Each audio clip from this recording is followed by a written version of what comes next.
Hello, and welcome to Insurance Agents Talk Shop. I'm your host, Doug Coombs, Chief Marketing Officer at SIAA. Today's episode is Agency Interaction with Prospective Clients.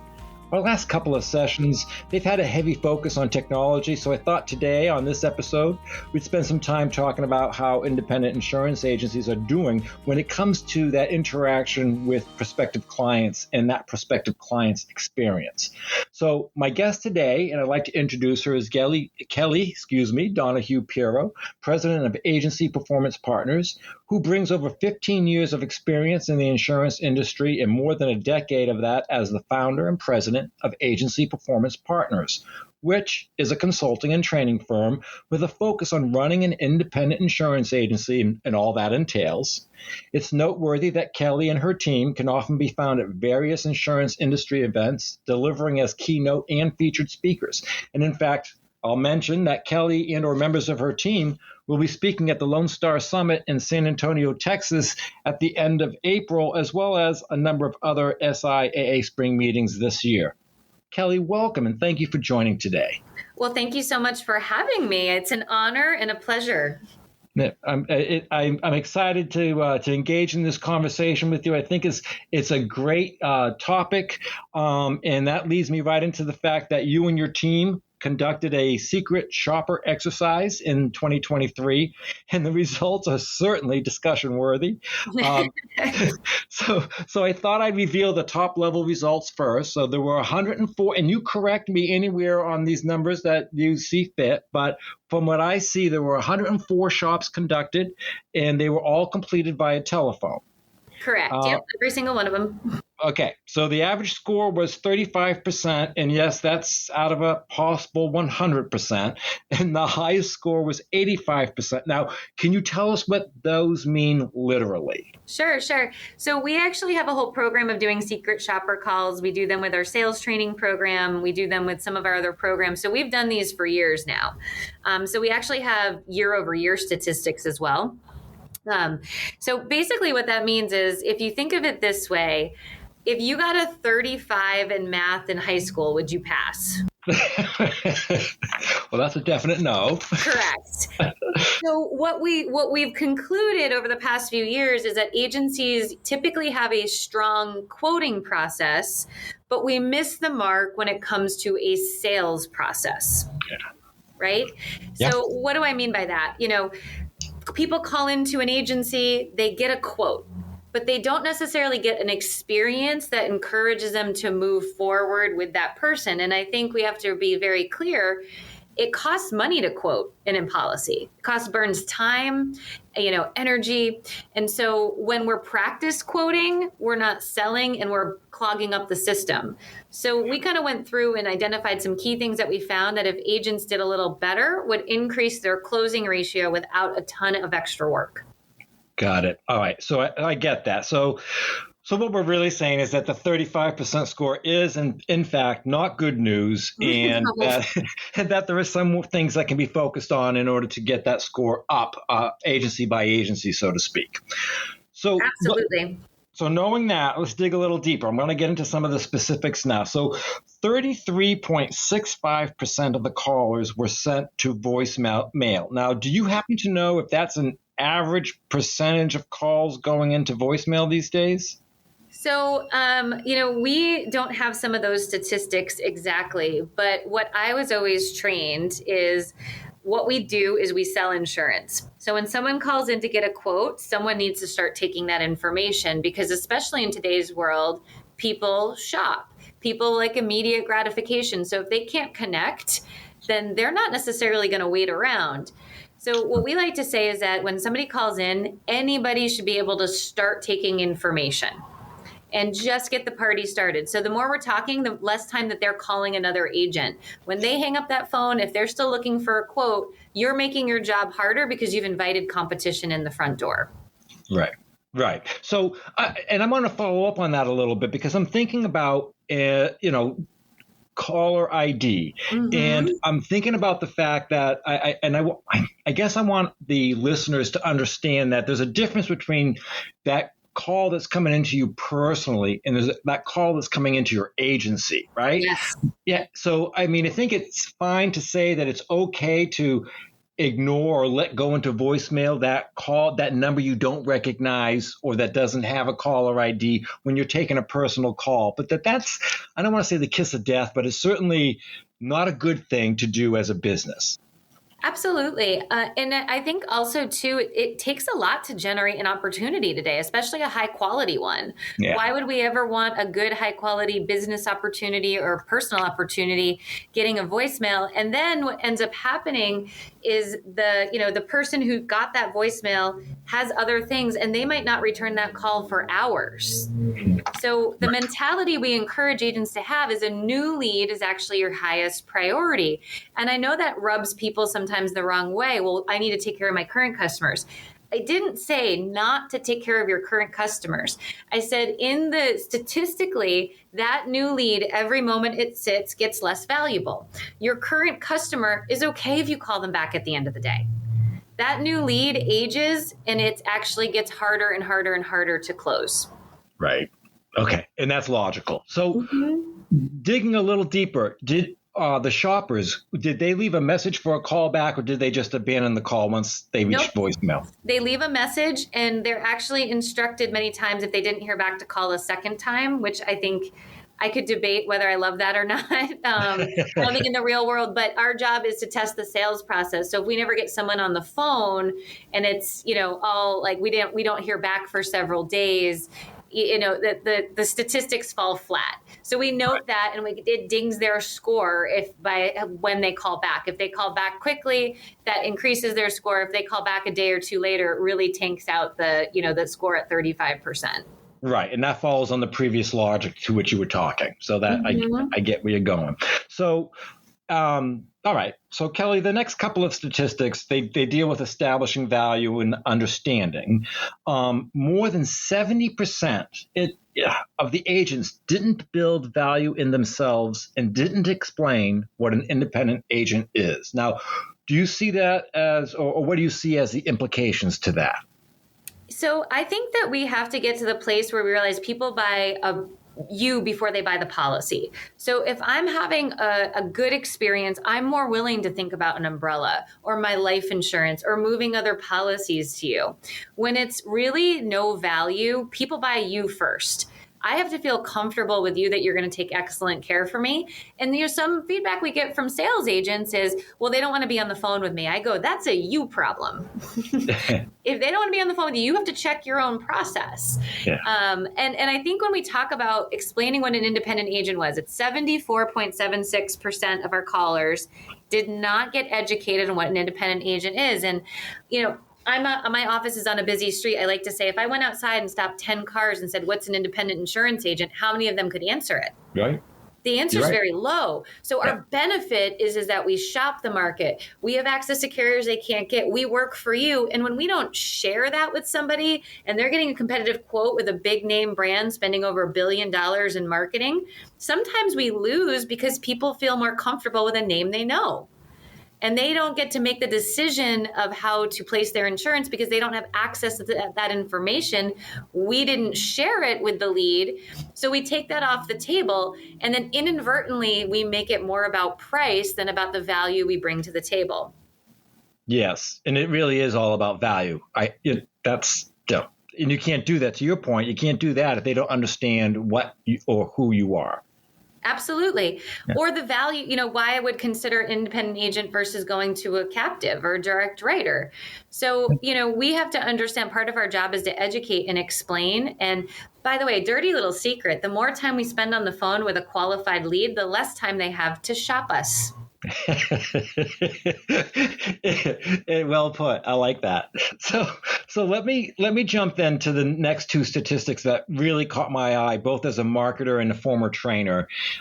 Fewer than 22% of the agents built rapport or found common ground with the shopper, and 43.7% of the agents provided exactly what the caller requested. So these numbers make the agent sound like order takers to me and not a trusted advisor. Would you agree with that?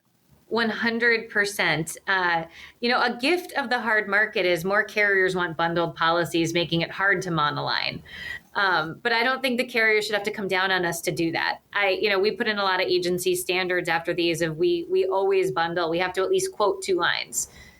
The other thing is, when we talk about kind of, providing exactly what the caller requested, I want state minimum. They don't even ask sometimes, like, why do you want state minimum? Do you know what state minimum is? They just go ahead and provide whatever is asked as if we don't have a license to counsel our clientele. But a lot of times when you actually ask, people are like, I don't want that. Right. So let's go find you what you want. And I think we have to remember that there are some agencies where service people are also selling. So some service people have very high, they would much rather take a service call than a sales call. So when a sales call comes in, it's an inconvenience. Right. And that's when we find that we tend to be very, very transactional. Well, and so, if I was just to go on that, I'd be asking, what do these numbers potentially say about the future of independent insurance agents? But I get, you can't look at it in a vacuum. But at the same time, I think that it's certainly showing that there's room for improvement as it relates to that interaction with the prospect. And I think also, too, we always fight in this industry about price. And every agency I walk into says, we want people who value us. But then I look at these statistics and I say, well, what did we do at the point of sale to earn value? Mm-hmm. So, value and trust are the agent's responsibility to develop. It is not the consumer's responsibility to develop trust. It's ours. It's not the consumer's responsibility to, research the fact that you do life insurance. It's our responsibility to educate and tell them. And that's why we really do lean on that. We have a quote process, but not a sales process in many agencies. Yeah. Okay, as we're talking about this and talking about these statistics, I have to wonder if it makes you think your company has a solid future. Well, I do believe the independent channel can be strong and vibrant. I mean, I think that for the right clientele, we are the best option. Yeah. But, some of the pushback that we always get is time. We don't have time for training. I go, you definitely have time for training, because if you stopped practice quoting, you would sell more and have more time. But how much time is spent remarketing accounts that shouldn't be remarketed, over servicing the worst customers?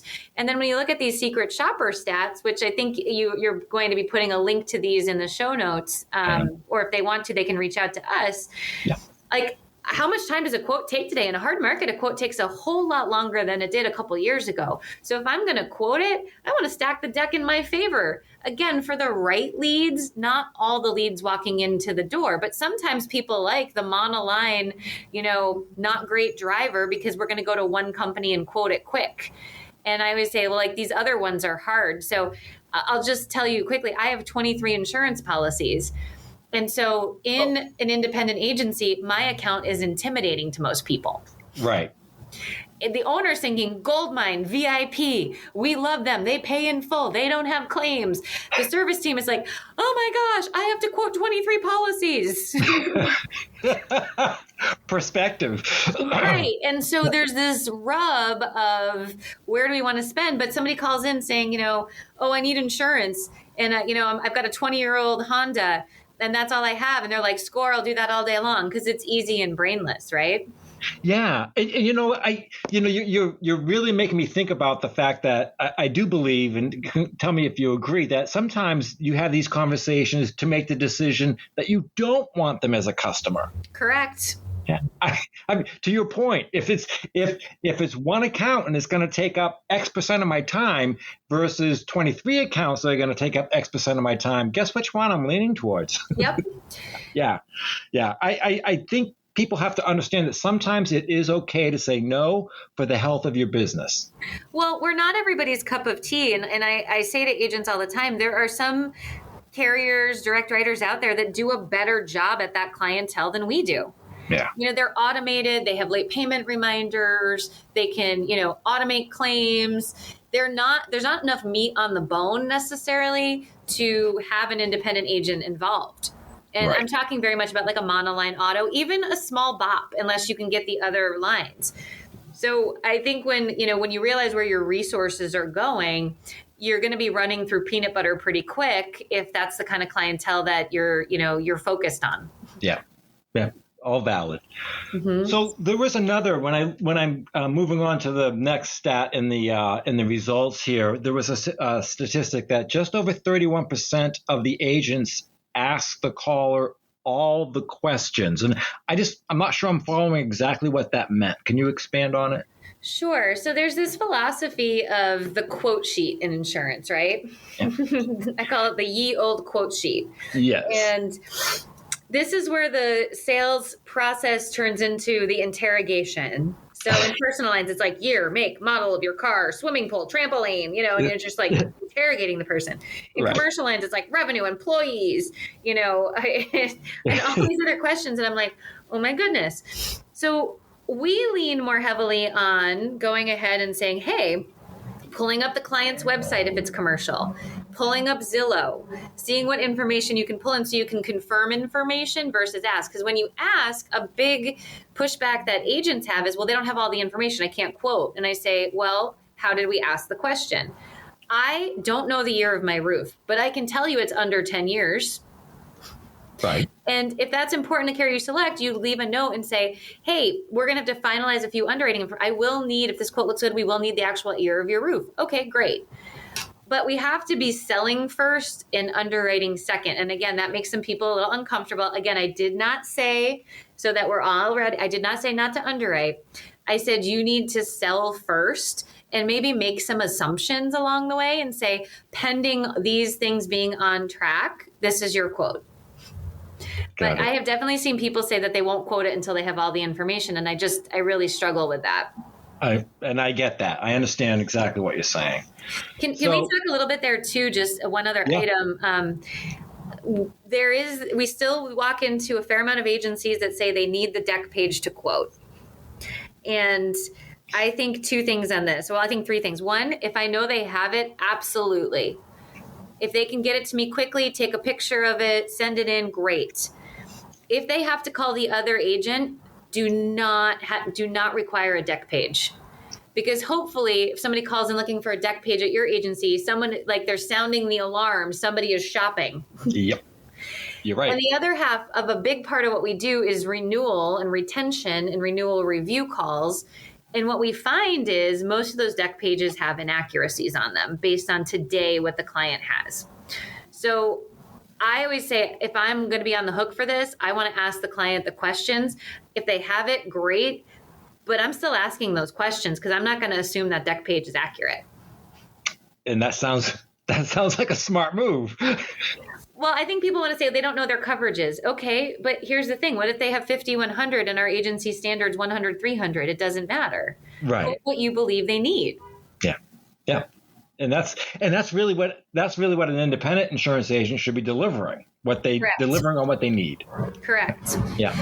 And building that relationship and that rapport. So, another thing I love is when one of the questions that we have on our kind of quote sheet, sales process sheet is, who do you have your insurance with currently? And I coach producers all the time. I say, when they say, like State Farm, they don't say the agent's name. You should be doing a happy dance. There's no breakup. If I say I'm with Tom Ward down the road, now I'm like, darn it. Yeah. That's a good point. And I mean, it's a clue, right? That's an audio clue, right? It's a clue. Yeah. So, that's the thing that we also have to do is if I get 3 quotes, Doug, what's the likelihood I remember the agent's name? Right. Not high unless I do something that sticks out, which, one thing we didn't put in here that I will say is we really encourage personal and commercial lines to schedule video calls to review the quote. Yeah. Not doing a video and recording it, but like a Zoom meeting or a Teams meeting, because I can read their face, they can see mine, and I am now more memorable than the other 2 quotes they might be getting. And that, that is one of the things that I guess I would comment that if something good came out of COVID, I think it, really made a lot more agents, many more agents comfortable with that whole virtual experience. And now that we're back to actually meeting one-on-one or not, it's on the phone, to your point, why not get them on that virtual call? Why not get them on I can read them better that way, right? Why not? Absolutely. And by the way, they don't have to be on video, but they will remember me, what I look like. They'll see the quote, because I'm also not a big fan of emailing the quote before we have a conversation. I don't want that going to their current agent. And all people will do is look at the price and decide if they're ever going to pick up the phone for you. Right. And we believe in providing people multiple options. So we have two things. We have 4 in SCORE, trying to get 4 policies per account, and then providing them a minimum of 2 options. If I emailed them all that, they're going to look at me like, who are you? What is this? And our value is education. So when we email it, and I know the pushback we always get, people want to see it. People want to see it. Great. Share your screen. And if people want to see it so bad, book the video call. There you go. And that, it's funny because that brings me to the next set of stats where we talked about the quote, or you shopped about the quote, and fewer than 10% quoted over the phone. Just over 57% emailed a quote, and just over 30% were never quoted, were never provided with a quote. So I'm going back to that 57% in the email that you were just talking about. But I have to, I wonder, because my first thought was, you know what, if I think somebody's just a rate shopper, I might not respond. But I'm having a difficult time believing with that 30% number that was such an accurate high percentage of just, me blowing somebody off because I thought they were a rate shopper. How did you interpret the results? I guess I know how you feel about the 57% on the emailing, but the others, what do you think? Well, and 30% never receive a quote. So my shoppers gave all the information they needed to quote. The agent really should have said, I don't think we're the best fit for you. We recommend you call here, and been professional and told the client they're not a good fit. Yeah. I also think we have to remember that when we email a quote, some of those could go to junk or spam. And so emailing a quote, the person may never actually get it in their mind, but the agent thinks they emailed it over to them. The highest closing, and it's harder today than ever in a hard market. So I even hate talking about it, but we're not going to be here forever. The best way to close is quoting over the phone if you can. It has the highest closing ratio. It's one and done. You stop them from shopping, you build the relationship, and you one and done it. You can with small bops. You sort of can in personal lines. It used to be a little bit easier. But, the idea that we're going to go take all this information and then get back to someone 2 or 3 days later is also kind of preposterous depending on the type of lead. So when we look at these statistics, the emailing a quote, not into it. My mom doesn't know what water sewer backup is. So, right. Yeah, well, yes. My mom has temporary Alzheimer's sometimes with insurance. I can tell her a million and one times. She tries to cancel her umbrella every year. So she's my test case a lot of times when I do scripts to see what she would say. What else is family for? I'm sorry, go ahead. Yeah, that's fine. She's also a retired school teacher, and anybody who's written school teachers knows that they're just a different breed. They just are. So, I think we have to remember when we present the quote, that's our performance. That's the Super Bowl. That's what we've worked hard for. We just spent over an hour at a minimum on this. Why would we want to email it? Why wouldn't we want to get on video and say, get excited? Let me share with you what I found to protect your family or your business. And I just find it's here's the price. And then we wonder why people make it about price. They don't have anything else to make a decision on. Right. Yeah. So all right. Some of it seems too obvious, but I think it's all worth worth saying because apparently it's not, right? Yes. Yes. Yeah. So I'm looking at the statistics again, and I'm noticing that 70% of the callers indicated that the agent didn't discuss options. So this is taking me back to that order taker status. Yep. So they're not going through the needs analysis. They can't be. So is that how you see it, or? I also think when we think about it, there's a sales strategy of hey, I have 2 options here from you. So what we're doing is modeling out that we're an independent agent and we have choice. And people people only remember 10% of what you say. So when they look and they have two options, and then we can craft it together, they're more bought into buying from you. Because I can go option A, and then I can show you option B. Maybe option A is $1 million umbrella, option B is 2 million, or whatever you're looking at. But the idea is that then you can work through the coverages and help them make a decision, but you're building relationship when you're educating them. Yeah. When I give it a one or done, it's like take it or leave it, yes or no. I like to say that's, will you go to the prom with me? Yes or no. Right. And that's what we're doing. But when I say, okay, here's your options, let's talk about what makes sense for your business. Let's talk about what makes sense for your family. And what ends up happening is people tend to either like mix and match a little bit of the coverages, or go with the higher one because they see for X dollars more, I'm getting all of this. This is a no-brainer. But we just displayed our value. We got a little coverage increase, and we built up that so the person actually understands their coverage. One of the things that drives me nuts that we really coach producers out of, which is, okay, I have your quote ready. I'm going to puke the quote up on you. And when I say puking the quote up, it's like a 20-minute diatribe about all the coverages. Like they haven't even breathed and they didn't even make it a conversation, or they say something like, does that make sense? And my mom is going to be like, yeah, because she's 75. She's bought insurance her whole life. She's not going to say, I don't know. Right. And so I think we have to really understand that the whole idea is to engage people, because when they're understanding what they have for insurance, they're a better customer too. So now we're making a marriage and a relationship, not like a one night in Vegas, I got married at the chapel, and that in 6 months they're gone. They value that, and they will tell their friends, and will earn referrals if we really nail down that quote presentation. Yeah. I don't think there's any disputing that. So then I got to get to the next statistic because this is the one that floored me. Okay. So asking for the business, 3.88% did ask for the business. What's going on there? Well, and so these stats can be a little, so, there's 30% roughly of our secret shoppers never got a quote. So you can't ask for the business. So that takes that. So take 30% off the top. Okay. When you email a quote, it's very hard to ask for the business too. Right? True that.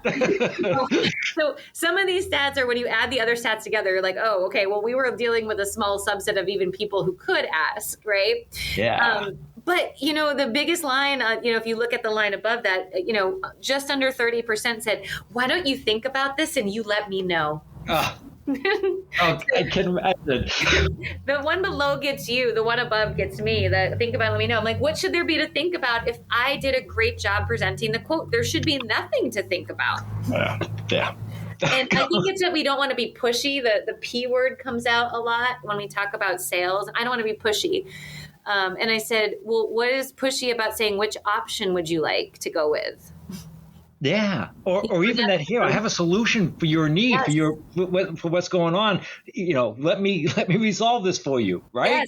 Yes. So I just think we have to think about like what that conclusion looks like, and a lot of times it's just a nervous point that we have to work through and give people the right vocabulary. Like, okay, so since you like option B, where would you like me to send the application so we can finalize this? But I think people maybe sometimes haven't never been given that vocabulary to use exactly, so they're not sure what to say. Right. And so they could use a little help, a little education, a little coaching on that. Just some little nuggets. Yeah, I think so. So I as I continue down, one of the things on the statistics, it was the stat. Another stat that got me was that 40% or almost 40% of the callers received no follow-up, and just over 60% received just one follow-up. Hey, what do you make of that? I think what I actually make of this is I think many agencies do not have a formal follow-up process, so everybody's making it up or winging it as they go. So depending on how many of their quotes, how busy I am, how much other stuff I have going on, I follow up. Or I always hated follow-up, so I didn't like to do it. But I'm Irish Catholic. So in my mind, I tricked myself to believe that was my penance for not closing on that proposal call. I was going to have to do it. And I forced myself to do it, right? Yeah. Because I just didn't go hard enough. I just didn't do something that would have gotten it. Now, sometimes after the first follow-up, they do it and we're all good. But I think we have to realize, like, all the work is done. And remember, we have people's personal information. I have social security numbers. I've got, all sorts of stuff on people. Yeah. And to not get the common courtesy of at least building enough rapport for that person to say, hey, I've went in another direction. I think every independent agent has to look in the mirror. If you're not getting that common courtesy, you're not building enough rapport. Got it. Yeah, so, and it makes sense. You go back through your sales process and realize I actually didn't sell anything. Because any salesperson that I felt, I've always gone back and said, hey, I just went in a different direction. You were great. Thank you so much. At least the common courtesy of that. Yep. Now, it's funny because the next statistic that I was thinking about that's on the list here actually ties right back into that, I think, which is that 33% of the agents use the caller's name during the conversation. So how are you building a relationship? How is that possible if you're not even using their name? I agree wholeheartedly, because to me, we're protecting what somebody's busting their butt working hard for every day, right? Their home, their business, their vehicles, their second home, whatever it is. And, for me, I wanted to know so much about their life that I could give them the policy that on the worst day of their lives, I could say wholeheartedly, this was it. You're going to be okay. And I think when we don't even use the customer's name, again, it's a quote. It's not anything. It's not an experience. It's not a sales process. It's a quote. It's another transaction in their day. Yeah. It's just the name. Sorry. Okay. No, so when we build our quote sheet, you'll get a kick out of this. It's a fillable PDF, and we have a PDF editor that's brilliant. So it's a smart PDF. So when they type the name in, there's a box at the top of every page of the quote sheet that has their name and a big smiley face. It says smile and say their name. So every page at the top, it's a reminder. Oh, that is awesome. I like it. Yeah. So, I feel bad having to do it, but hey, sometimes we all get in our own worlds, or it's Thursday at 3:30. I don't have a lot of working brain cells. And so we don't always remember all the things we should do. That's true. That's so true. Well, I know we're running out of time here. So I just real quickly just want to get your thought on this. As I looked through the statistics, I started to wonder, does technology have anything to do with where we're at in terms of these numbers at this point in time? And is that possible in impacting the level of people skills and that sort of thing? Or do you think this is just something that it's an awareness that we still don't have it where it needs to be in order for people to succeed in these types of processes? I think the answer to that is yes, but I also think that that's probably a subset. So the biggest thing I see is that the agency doesn't have a written sales process that they're holding people accountable to, or people have never had sales training. So they're doing the best they can maybe with the tools that they were given, as opposed to really thinking through being a savvy sales professional. They're just sort of going in and be like, okay, well, I quoted it, and that's the definition of success, when really we need to be doing a far better job. Like, you're the first impression of the whole agency. So the sales process is supposed to be the best we're ever going to be, because we're trying to earn business. And when you see things like this and you realize, and that's one of the first questions I ask an agency, can I see your sales process? And they say, well, somebody calls in, we quote it, and then we email it to them. Right. I'm like, okay, well, that's not a process. So I just think people have maybe not spent the time to write it down and like practice it and role play it and get it down pat. Right. And that makes sense. I mean, at some point, some phase of all of our lives, we all have some guilt about that. Mm-hmm. But to your point, you got to formalize it, you got to practice it, and then make it happen. Yep, exactly. Very good. So, okay, I'm sorry. I knew it would be a good conversation. So I do want to mention a follow-up. You did say this earlier, that for those folks who would like to see the results, we are going to post them in the show notes. And also, as Kelly mentioned, if you want to reach out to her group, it's agencyperformancepartners.com, and they will gladly provide you with those results as well. Just want to remind everyone that our guest today has been Kelly Donahue-Piro, President of Agency Performance Partners. Kelly, thanks so much for joining me today. It's been fun. Hopefully we'll see you soon. Fun and eye-opening. I hope maybe you'll join me. I hope maybe you'll join me again sometime. Of course. So, I just want to let our listeners know that I am thankful that you tuned in to this episode of Insurance Agents Talk Shop.